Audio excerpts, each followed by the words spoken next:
रामप्रसाद खेत में मेहनत करता है। उसका माथा प्रयास से सिकुड़ा हुआ है। बारिश की लालसा में आकाश को निहारते हुए चिंता मेरे चेहरे पर शिकन लाती है। खेतों में अन्य किसान भी मेहनत करते हैं। उनके चेहरे पर साझा चिंता अंकित है।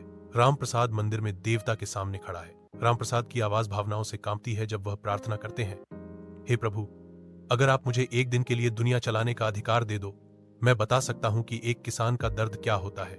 रामप्रसाद दुनिया पर हुक्म चलाते हैं, अपनी मर्जी से बारिश और धूप को नियंत्रित करते हैं। कहीं खेत बाह में डूबे हैं तो कहीं झुलस रहे हैं। प्रकृति का संतुलन मायावी साबित हो रहा है। किसान रामप्रसाद के पास शिकायतें लेकर आते हैं। रामप्रसाद अपने घर में अकेले बैठे हैं, विचारों में खोए हुए। उनके चेहरे पर चिंता की गहरी भावना अंकित है। वह दिव्य कार्य की अपार कठिनाई पर विचार करते हैं। उनका मन जिम्मेदारी के बोझ से भारी है। 1 साल बीत गया।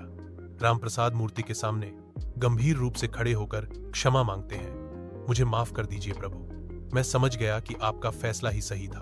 भगवान मुस्कुराते हैं और रामप्रसाद को आशीर्वाद देते हैं।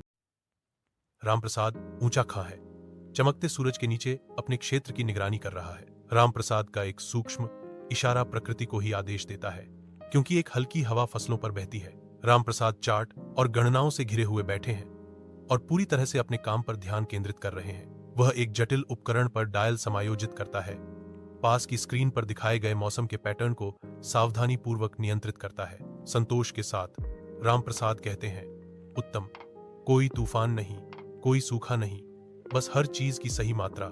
गांव में खेत ग्रामीणों के काम करने से जीवन से भर जाते हैं। उनके चेहरे रामप्रसाद के प्रति कृतज्ञता से चमक रहे हैं। रामप्रसाद पास से गुजरता है।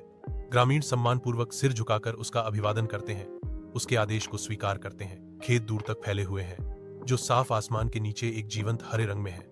रामप्रसाद ऊंची डंठलों से होकर गुजरते हैं। उनका चेहरा आनंदमय मुस्कान से चमक रहा है।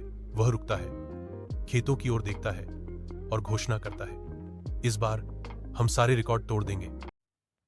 रामप्रकाश अपने गेहूं के खेत में खड़ा है। फसलें पकी हुई दिख रही हैं, लेकिन वह गेहूं की एक बाली खोलता है और उसे खाली पाता है। उसके चेहरे पर निराशा और सदमे की लकीरें हैं और वह फुसफुसाता है, यह क्या हो गया। मंदिर में रामप्रकाश भगवान के सामने खड़े हैं।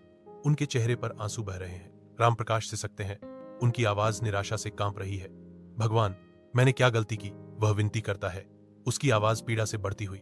मैंने सब कुछ सही किया, फिर भी फसल क्यों नहीं हुई? भगवान की आवाज मंदिर में गूंजती है। तूफान के दृश्य फसलों को झुकते और टूटते हुए दर्शाते हैं, फिर भी विरोधाभासी रूप से मजबूत होते हुए।